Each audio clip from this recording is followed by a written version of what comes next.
Welcome back to Market It with Atma, where we share the tips, tools, and strategies to help your business be successful. Today, we're talking about one of the most underrated but most powerful topics I've had on the show, personality profiling. We have on the show today Mr. Dan Dalton, owner of P314 Consulting. Welcome, Dan.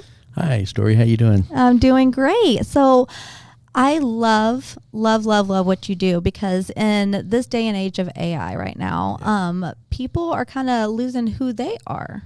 Would you say? I think so. I think that there's a lot of lack of self-awareness that is happening with folks, especially with young people that are kind of growing up without the opportunity to learn from a failure, or just having so many things handed to them or told what they need to do. Absolutely. I think that there's a loss of learning how to critically think or make decisions. Definitely. I know in the olden days, as my kids would say, we had our parents to look up to really kind of mold our personalities. And some people don't have that luxury. So it's really hard to not look at everyone else and say, okay, I'm just going to take yours and be a part of you and be a part of me. But you do have a personality that develops, and this is how you help people. So in my opinion, this is the most important thing you can have in a business or in a college in general. They should really take hold of what you do. Can you walk us through what P314 Consulting is? Right. P314 Consulting is basically an organization that is designed for people to raise their level of self-awareness. Okay. There's two populations that I look to reach out to: those medium to small-sized businesses, and especially startups, or young people between the ages of 15 and 22. The idea being is that self-awareness is the root of self-improvement. A lot of times we don't know really how we're wired. We don't stop and understand how we take in information, how we are perceived to other people. Exactly. How we give out information, how we make decisions. How do we go about recharging our batteries when it's time to just sort of reset on that. Right. It's different with everybody, and understanding where you are as a person, what your personality strengths are. And it's not a right or wrong thing. It's just the preferences that we lead with in different types of personality aspects. Okay, that is something I think everyone needs personally. But can you tell us a little bit of your background and why you started P314 Consulting? What were you seeing? I have been, for the last 30 years, have been a human resources professional in several different industries: in banking, in healthcare, high-end retailing, and in manufacturing. So for the last 30 years, I've had the opportunity of primarily being focused on employee development, process, and performance improvement. And some of the tools that I learned to use were various tools throughout the years, but had to do with understanding how people learn, adult learning, personality profiles, how people take in information, what is important to them, how they process information. So tools like Myers-Briggs type indicator, Right. Wiley DISC, everything DISC, Insights Discovery, and John Maxwell has a tool called John Maxwell's DISC. All of these are tools that help people understand just exactly what their personality makeup is. Are they direct? Do they process and need information or data? Or do they make decisions more on what feels right in their gut, or what is the best impact for the most number of people? All of these are aspects of personality that drive the way people respond to the various stimuli that comes their way in everyday life. Okay. And I think if you understand how you're wired, then the first thing is it improves the quality of communication that you have with those around you. Okay. You know how you like to take in information. You could help people understand what information you need and at what level. But at the same time, you can always flex to how they take in information, which improves your communication to them. Okay, that's a great point. So to that point, that seems like it could really affect a business owner in the hiring process and how you lead, how you work. Why do you primarily focus on small to medium-sized businesses? A couple of reasons why my organization focuses on that. First of all, it's only me. So Right. I'm not quite geared up enough to handle a large population of potential trainees.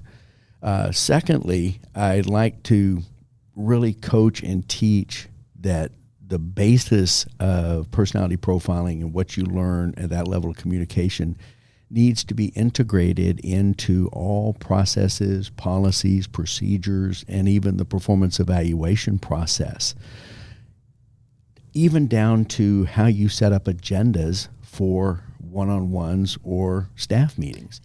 It's a lot easier to get that integrated into the fiber of operation of a smaller organization than it would be a multinational or much larger. Oh, wow. Okay. So how does personality profiling help business owners put the right people in the right roles? Does it create better alignment? It does. It does. If you think about it, a job description can be assessed on the different tasks that the job description is saying are the deliverables for that role. Right. Each task may actually have an aspect of personality profiling or strengths. So, for instance, if I look at a job description for something that is very detail-oriented, and the deliverables are the precision in reports or accuracy in numbers, then I know that the personality that is most apt to be successful in that role is going to be someone who can focus and feels comfortable in detail and information. Or there might be, let's say, take your job description as a marketing professional. Right. Your job description calls for being outgoing, to being flexible in communication situations, to be creative. Different side of the brain is used. All the time, right. Okay. So what we can do through this personality profiling is take a look at the job description and come up with an approximation of a personality profile that would most likely be successful in that role. Okay. Now, it's not an exact science, and it's certainly not something that you could use from a legal standpoint in recruiting. Okay. But it is information that could make you as a hiring manager make a better decision on the people that you're bringing in to fill a particular role.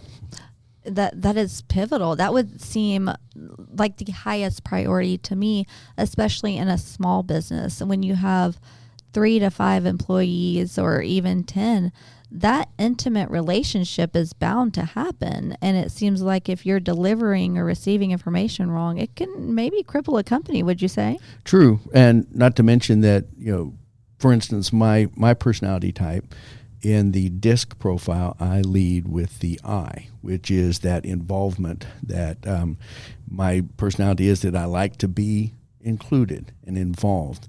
I also have a lot of energy that gears toward impacting as many people for the good as possible. Right. One of my lowest personality traits is precision, detail, and data. Okay. I understand the importance of the precision of the numbers. Okay. So when I'm having to do an aspect of my job that deals with precision of numbers, I can do it, but it drains me. It really zaps my energy. Okay. Whereas asking me to, hey, Dan, would you facilitate a workshop where we can just get some discussion going around some issues within our organization, that's right in my wheelhouse from a personality standpoint. So that's energizing to me. I get excited about that. I can lead a workshop and it charges my battery, so to speak. And I'm ready to go play a round of golf after a workshop. I'm that's energized. amazing. For you to understand that, it gives you the availability that if you are put in that first situation, you understand that you need to recharge after, correct? Absolutely. And how do I recharge? Most personality profiling tools, and there are many, and I'm not necessarily promoting one over another. I use 2 or 3 myself, but there are numerous tools. But most of them are going to start with, are you introverted or extroverted? Right. Okay. Now, there's a traditional understanding of those terms when somebody hears those terms. Very much they so. think of the introvert as the wallflower and the extrovert as the guy with the lampshade on his head at a party, Yes. And that's not necessarily the definition that we're going for here.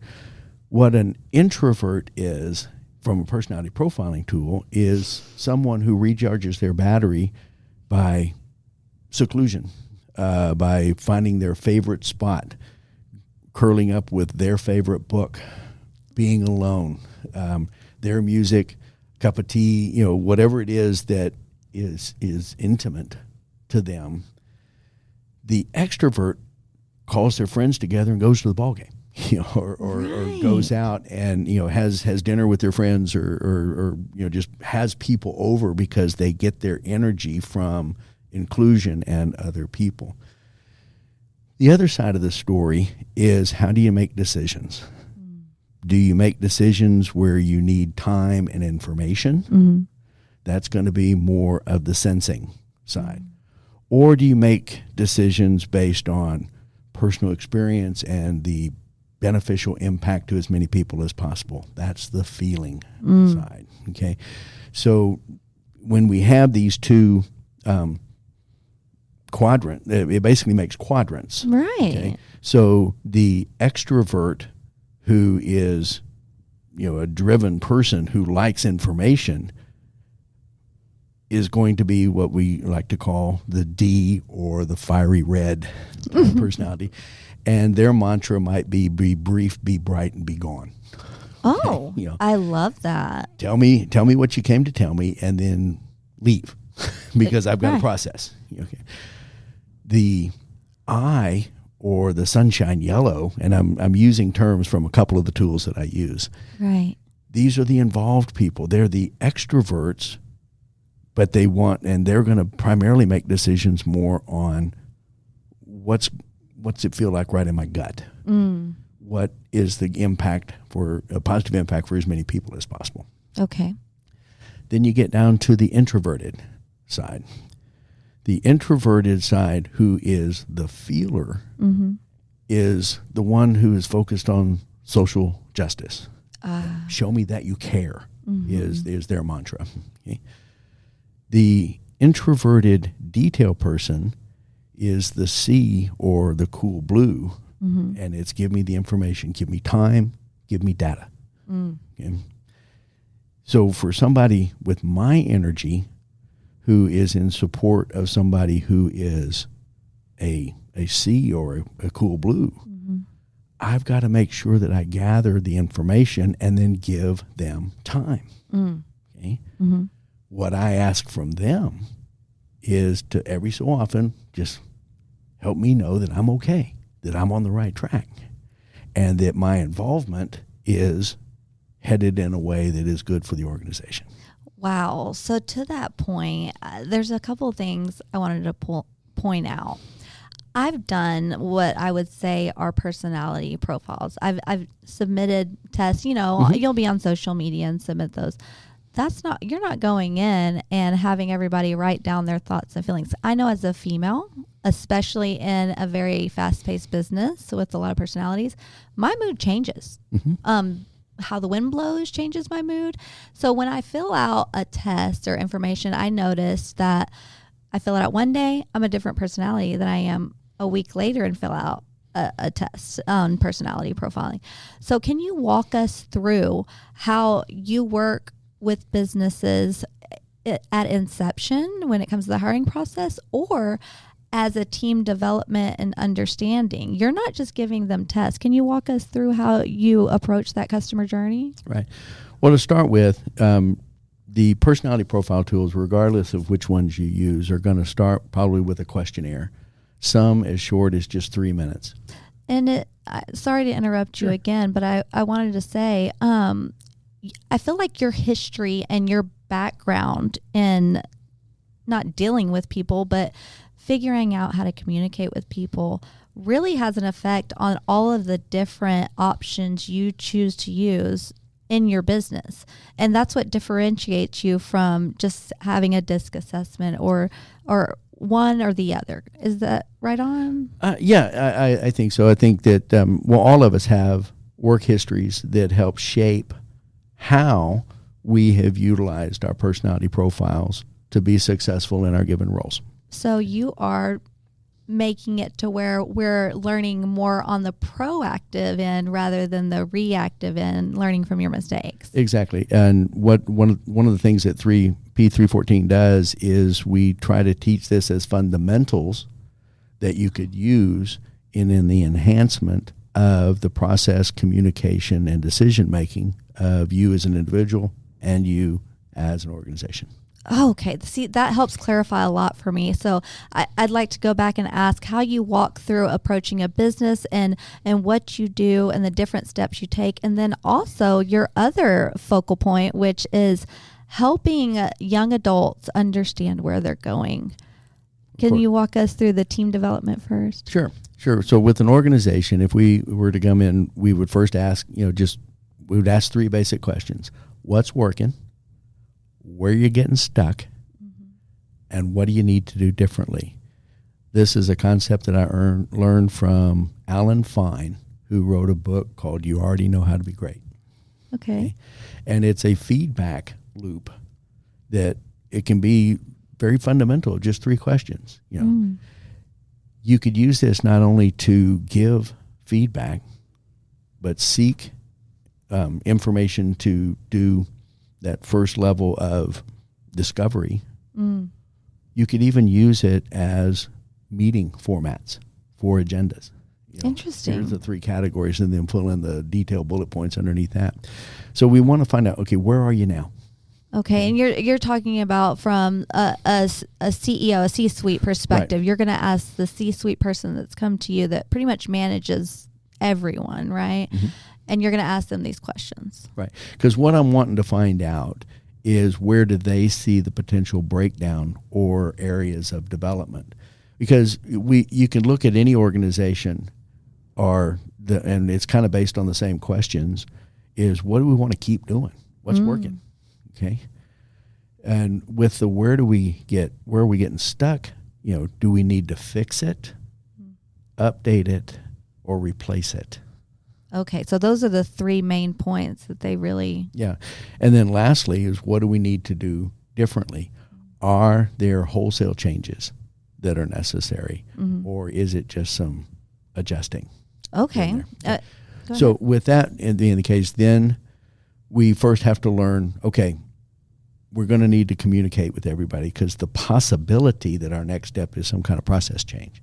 And if you don't know how to help people understand how they take in information to make decisions, then how are you going to present the process change to them in a way that they can process it? Wow. Okay.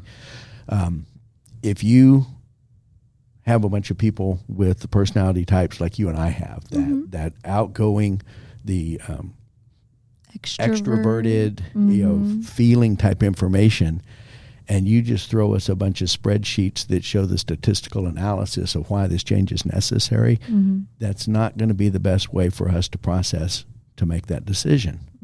But if you come to us and say this change is necessary because here's the impact for you, here's the impact of what it does to your position and the task that we're asking of you, this is the impact to our staff, this is the impact to our clients. And your bottom line at the end of the day, right? Yeah, ultimately the bottom line. Okay. So then we do the personality profiling tools, help everyone understand theirs first. Okay, so you kind of, what I would say is after you have established with C-suite those variables, if there's an issue, if there's not, where are you, right? Exactly. You take that information. Do you then bring the whole team together for them to understand their personality, or hold a workshop? How does that work? It really can be done a couple different ways. We can make it fun, because if I lead a workshop, you're going to learn some stuff. You're going to be exposed to some, and you're going to laugh. You're going to have a good time. I'm not a lecturer. I'm more of a corporate training entertainer. Right, because when I have somebody that walks in and tells me, I'm going to tell you what you may be doing wrong or right, and how you may or may not be delivering to people, it's a little intimidating. So the softness you bring to these workshops, I think, really helps. Yeah, it's discussion based. Somebody asked me one time, how do you describe your training style? And I say, well, I'm kind of like that soccer coach that throws a ball out there. We'll kick it around, and if somebody kicks it in the street, we'll just throw another soccer ball out there. We'll go get the other one later. I want discussion, because discussion, regardless of what personality type, when we have discussion at that kind of almost superficial level, that's the beginning of self-discovery. Breaking the ice. Right, because we can then start pulling out the pieces that mean things to us. The detail-oriented people will start pulling out nuggets of data. The socially oriented people are going to be pulling out nuggets of influence and involvement and impact. Okay? So once we understand what each individual's is, then we say, okay, now with this knowledge, we're going to teach you how to understand and be able to pick up on the types of others, so that you can flex and be a better communicator with them. I'll give you a couple of case in points. I have a former boss who was very much like me. In fact, she was a redhead too. Nice. But scary though, right? I know, two redheads leading HR. She was very much a influencer, involvement, social justice, what's best for the masses kind of people. But she was in support of very technically oriented executives. Now, on her early profiles, it very much showed her involvement, that I or sunshine yellow and that S or earth green type of energy that she led with. Later on, we did the assessment again, and I began to see shadings in the C or cool blue, which is the detail. Interesting. And basically, she learned to flex toward the detail needed to support these engineers. Based on the Based result? on just experience and the information that she had to convey as the leader of HR to people who process things by detail. Okay. Now, it's not her base energy. It's not what she naturally leads with from a personality standpoint, but it is a learned behavior to be more effective in her role. And it began to show up in her later personality profiles as a tendency to be able to be comfortable in that detail-oriented space. Not her lead, but she was able to come. I understand the detail is important. Right. My job before HR was in consumer banking. Ooh, very detail-oriented. Very detail-oriented. In fact, I had my 7th grade math teacher met me at a wedding some 15 years after graduation, and she looked at me and says, I refuse to believe you're employed in a mathematics-related field. She saw that in you. She did, yeah. But at the same time, I understand the importance of it. But I was building a banking career based on relationships. My understanding of the detail was a necessary evil for me to be successful in operations.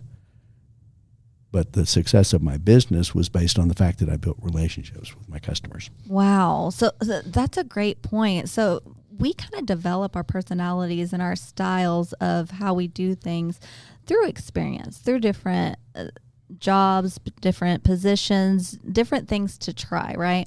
So when you meet with the C-suite and then you understand what their team and how they receive and give information, what is the next step? You're not trying to change the way people think, process, or behave. What are you trying to do as the next step? Well, the next step is understanding that the fundamentals of leadership and management is nothing more than being the steward of a 360-degree array of relationships. I love that. Okay. To be a good steward of relationships, that means you have to shepherd into each relationship. Mm-hmm. You have to be the owner of that relationship. Now, there's ownership coming from the other side too, and hopefully they're looking at the same need to pay into the relationship. Right. So without saying that CEO who really lives in the detail or really lives in that sense of urgency. Yeah, they're juggling things all the time. They need to be able to flex toward the communication style for those people who are more of the feelers and more of the people that are geared to the other side of the personality complex. They need to slow down when they're talking to their marketers. Ooh. Okay. They understand that, time is money and urgency is necessary, and that is definitely something they need to convey to their marketers. But they need to slow down and be able to convey to the marketers what their mindset is saying that they want to convey to their customers. Wow. Okay, so that was a lot to think about in just one moment.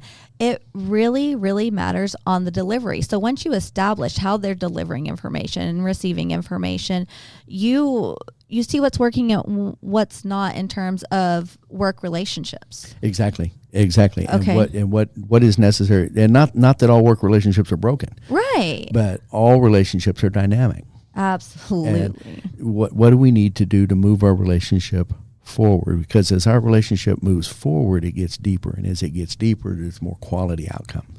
And ultimately, the quality outcome of better relationships in the workplace shows up in profitability. Absolutely. And I think throughout time, I mean, it's been very controversial as to men working in a female-dominated workplace and vice versa, females working in male-dominated workplaces as being contentious. It has that view. Exactly. And you asked me about my experience and how that's paying into this.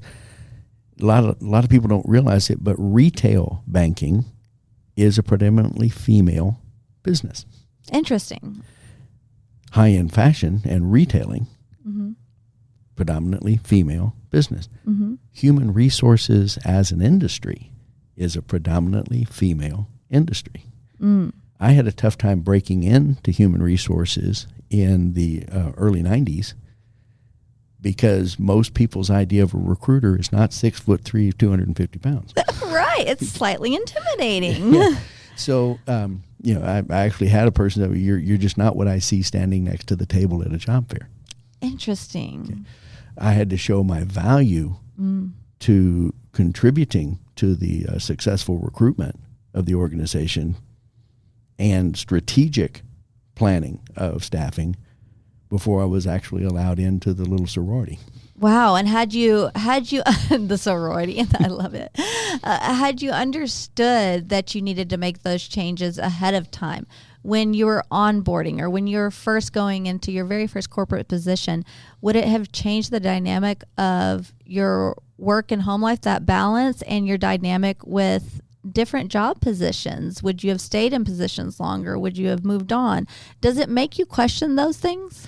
I'm not sure it makes me question it most things. I think it makes me look back and say, boy, if I had known then what I know now, I might not have had to clear some hurdles. But that's why you started. As my life verse says, I push back and push forward to what I'm called to by forgetting what's behind. And my mindset has always been, and that's the name of my company is P314, which is Philippians 3:14. My life verse is Philippians 3:12 through 14. Okay. Where basically Paul says, I've not already obtained it, but what I am doing is I'm striving forward toward it. I forget what's behind and move forward to that to which I've been called through Christ Jesus. That's the Dan Dalton paraphrase. Okay. I love it. And what I mean by that is that I learn from the setbacks. Take those setbacks long enough to learn what I need to do differently. That third question of the triad. What's working? Where am I getting stuck? What do I need to do differently? Yeah. Strive forward. because we're all a work in process. Absolutely. I think in the lifespan of an organization, it's never done. It's always dynamic. Absolutely. In any business, you have, the ATMA view, build, launch, grow, scale methodology. In early stages of business, communication breakdowns can stall that growth phase of your business. You can stall out. Would you agree? Agreed. I've had to coach a lot of managers in my career that their idea of accelerated coaching or continued development is just give it to them louder and dirtier. I know a lot of managers in every industry that's how we were taught. Some people, right? And with your background in history, you're leaning into what you know how to do, and that's relationships, it seems like. Exactly. I firmly believe that we're all stewards of relationships, not just in the workplace, but in our personal lives as well. And the same concepts that we teach in the workplace can transition into our real lives. Thus, the focus that I have on young people, the kind of the other half of my business, is wanting to focus on helping individuals that are 15 to 22 years of age kind of get ready for those adult decisions that are coming at them at 100 miles an hour. Man, there's so many adult decisions. You're referencing their view on stepping away from their parents and into the world. Exactly. Okay. Exactly. And I was actually going to ask about that. We're seasoned professionals. We could go to different industries and get hired. But for these young adults that are trying to figure out where they want to go, how does understanding what you do and how does what you do help them in their life journey? Well, let me start by going back a little bit, just sort of kind of a before and after picture. Yes. When you and I were growing up, we went to school, and somewhere in high school, they handed us, Beowulf, or they handed us the Iliad or the Canterbury Tales and said, here, read this book, and in 3 weeks you have to write a report on it. Okay. And what did we do? We went home, and if we were diligent to our studies, we read the book. Right. Or those of us who cut corners, we might have gotten things called cliff notes. I remember summaries those. of books, Yeah. And at the end of the day, we sat down at a typewriter and banged out keystroke by keystroke a paper on that book. Okay. What's done today? Not that. Hey, chat. AI. Yeah, give me the summary of the Iliad. Right. And what I have found, and this is kind of what my research has done, is we have a lot of folks, young people, that are reaching the end of the stage in high school and going, okay, now what? Right. Peer orientation is such a big thing now. How do they know where to go when their peers aren't around? Exactly. Or they collect a batch of 10-second sound bites and think they're informed. Or they've read a 2-page summary and they've got 15 bullet points that think that they understand that book. And consequently, they even have AI help them write the papers. Okay, so it's not necessarily a quality quantity of life experience, but I do think that the immediacy that young people take in information now, it doesn't have that opportunity to just sort of get into their soul and percolate. Absolutely. And become a founding value that is of substance. I was working with somebody not long ago, and they said, boy, Dan, you really got a lot of wisdom. I said, no, I don't. I've got a lot of experience. A lot of what I've learned is through making mistakes. And I tell them, I said, a lot of what I've learned is stepping in stuff and having to clean my boots. So We've all been there, right? That's so interesting. So you're focusing on these young adults. How are you approaching them in their journey? Because to your point, it's an AI-driven world. It's a digital world. We want everything right now, right here. And most of the time we can get that, right? The younger, especially a younger generation coming up with AI. So why is it so important that they understand their personality? Because I think a lot of young adults think they know who they are, but when you step into a corporate environment or try to figure out which environment you want to navigate to, they realize they don't really know what they want or where they're going. So how do you walk us through that customer journey when it comes to a young adult?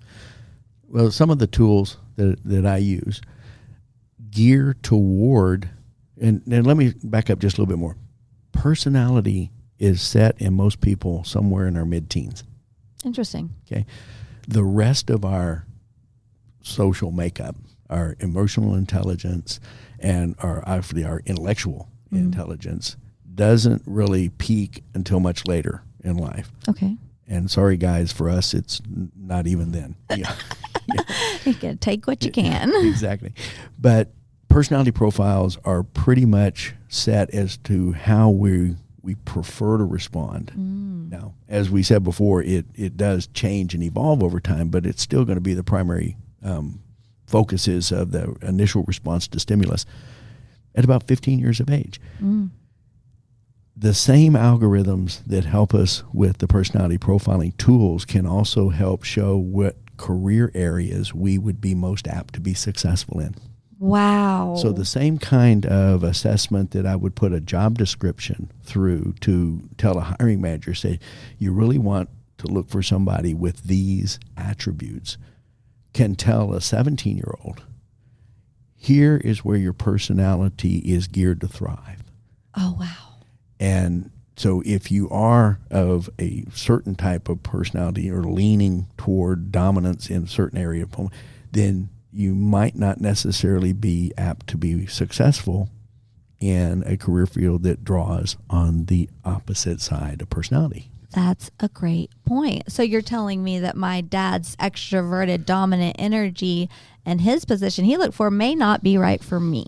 Is how Exactly. Some people can view this, which in turn, if you're like maybe a family member of mine, you go to college thinking you want to be one thing your whole life, right? And then you realize very quickly through interaction and understanding that you don't want to be in that career anymore after your parents have paid a hefty tuition. Exactly. And that's one of the value propositions that I bring to a family. That, in fact, I've done some work with some young people. There's one family that I can recall the 15-year-old daughter, very much an involved, oriented person. I've known this child since she was a baby. Oh. And she is focused on involvement. She is a member of one of the athletic teams in her school. She is a member of the choir. She is a leader of just social groups. She is involved, and her personality type just pointed that out. Her dad, on the other side, is very detail oriented, very focused. And I don't mean to cast aspersions on it or anything, but the way that I describe some of the people who lead with that C or cool blue energy is life only has meaning if I can put it in Excel. Okay. You know what? And that's not a bad thing sometimes. It's not, because thank goodness for the people who focus on the detail. Yes. To that 6th and 7th decimal point, because you want that in your surgeon, right? Absolutely. If you're performing surgery on my brain or anything, I want you to be that person. So I was debriefing with this young lady and helping her, and she was having aha moment after aha moment. Yes, this, I've felt this forever. Yes, this, I've got to be involved in. And as I was debriefing, and of course her parents were there too, and I could see just in the look on her dad's face that he was planning. He was charting. He was taking, and I stopped off and I said, what are you doing right now? So what are you thinking right now? And he says, oh, I'm thinking of that we've got to get scheduled. We've got to get her involvement organized. We've got to get her calendar in order, and we've got to make sure that she's got time allocated to these things that she wants to be involved with, so she could be, And I said, don't. Her involvement is creatively driven. You cannot cram creativity into a calendar. Wow. Don't try to structure that personality profile that is exactly the opposite of structure. So in that situation, for example, you didn't have to give the father or the mother a personality walkthrough or information to understand them. You're trying to understand the young adult and then help the family understand what would benefit them most based on that result. Right. Is that correct? And I've come down to two kind of selling points, if you will. Right. If I help a family just improve their communication between them and their teenager, that's a pretty good win. Man. But if that same family can prevent one changed major and 2 semesters that don't have to be repeated, Life-changing money, guys. and all of a sudden that little bit of time, that little bit of money that they spent with me saved them a great deal of money and time in their child's education. And that is the reason what you do in this business is so important to every aspect of life, really. Because I know once I started understanding what you do and how you do it, my interaction with my team is better. And also, you take it home with you.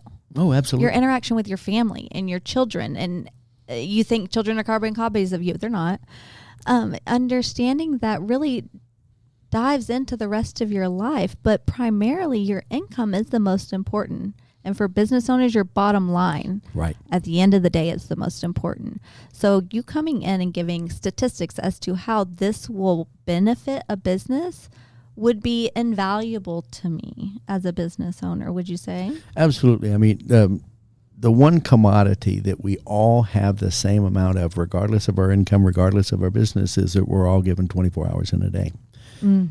If you can utilize that time more effectively by improving communication, by eliminating those times when we had to circle back on understanding a given bullet point, then productivity is going to increase. And usually in most businesses, if productivity is better, efficiency is improved, the bottom line is going to improve as well. It's a trickle effect. It is. And you're not coming in to tell them, hey, you're doing this wrong. Your demeanor is a no judgment zone. Absolutely. Because, who am I to judge anyone's person, how God wired anybody? Absolutely. And then what you do with the information and the coursework that you give to these teams is really, at the end of the day, a workshop setting, would you say? It is. The follow-up stuff, after we debrief with the personality profile and everybody kind of understands who they are and how they're wired and how they need to flex to better interrelate in with their coworkers and in their organization, then we follow it up with a little bit more honing of the tools, such as like one of the books that I work with is John Maxwell's book called Everyone Communicates, but Few Connect. Interesting. We can all communicate. We're communicating right now. Mm-hmm. But if you walk away and something we discussed hits you at 3 o'clock this afternoon, and it all of a sudden becomes something you're pondering on, then we went beyond communicating when we made a connection. Okay. So when we have that kind of level of communication in the workplace, then instructions and expected deliverables become a lot more clear and understood. Therefore, the execution of those deliverables is going to be much more efficient. Wow. It's almost a proven process. I know that once I learned how to communicate with my boss, my life felt a lot happier at the end of the day, right? I mean, you can see it from all perspectives. In a small business or a startup especially, I truly believe you are the counter to AI. AI is very analytical. It's going to give you all of the information directly. You are the AI of personalities. You're helping people figure out how to communicate effectively to, in turn, increase their bottom line. Exactly. And just like AI, what I help you to understand needs to be massaged. It needs to be reviewed, perfected into how you're going to utilize it. Mm-hmm. I mean, every concept of AI that I have studied thus far, my study of AI is not that in depth yet, but Mm-hmm. is that don't just trust the output. Mm. Go and double check the output. Edit as you see fit to make it more precise, and please understand that AI can hallucinate. That AI makes stuff up sometimes. Mm-hmm. That has to be looked out for as you're reviewing. So the same thing with what I'm teaching. These are the fundamentals. You know, when I was growing up, I played baseball. Right. I can field a ground ball. I can throw the ball. I can hit the ball. Mm-hmm. But I can't do it as well as Corey Seager. Right. You know, okay. So we all started with the same fundamentals, but he was able to incorporate the fundamentals at a higher level than I was. The same thing happens here. These are communication and relationship management fundamentals. Each of us are going to be able to master it and put it into play at different levels. But anything that is beyond where I am today, gets better tomorrow, is going to be an improvement across the board for your personnel and ultimately for your organization. Absolutely, because when you go for young adults, when you get into that career environment, and when you're a employee or a C-suite, when you get into that atmosphere, you're not always going to have your AI with you. You're not going to always have your AI to give you the answer. So you really have to lean on that relationship with your team, with your customer, with your client. And as AI progresses and people are starting to realize, oh, that's AI, that's not really you, that yearn for relationship and connection, it seems like it would grow more and more. It all comes down to every one of us in our personal lives and our professional life will be thrust into a situation where we have to go back to fundamentals. And so you coming into these businesses is teaching these teams, whether they stay with you, whether you stay the owner of this company or decide to start a new company, this is life-changing information for you. It could be. So you're really doing a service to yourself and everyone else on the team, would you say? I hope so. That's the objective. Wow. So to kind of wrap things up, we're focusing on small businesses and teams. You're focusing on the young adults going into college and helping those families. Are there any other key points that you'd like to dive into in the future or that you're doing now that maybe would have some interest to some of our listeners? You know, just to kind of restate what we started at the outset, is that self-awareness is the first step towards self-improvement.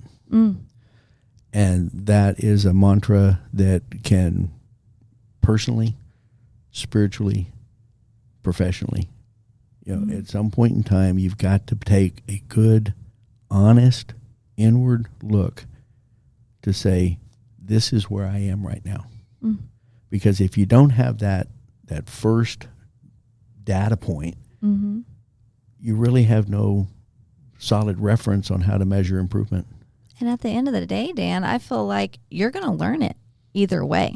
It's just going to take more time. Right. And you're not going to be able to go back and actually measure or enjoy appreciate the quality of the growth if you cannot measure it. Oh, that's a wonderful point to make, and a realization I hadn't thought about recently at all. Dan, can I ask you, how long, if I'm a business owner, would you say your course or your commitment to each business lasts? Is it a week, a month, 6 months? Well, I can kind of customize it. Now, as far as completion of the coursework, we could do it in a weekend. You know, really? So you're willing to go to these businesses and do team development on the weekends? Of course. Or we could do it in half-day sessions or a bunch of, it's customizable because, again, each individual relationship is its own entity. So I can scale it to fit what best fits the organization's needs and the individuals within that organization and their needs. Okay, so you're really customizable, which is how it would be hard for you not to be in this business, right? So in that commitment to you, you're really going in as a consultation, and then you're gauging what they need. Are you giving these business owners a perspective of how long you'll be with them? Because I don't ever want you to leave our workplace.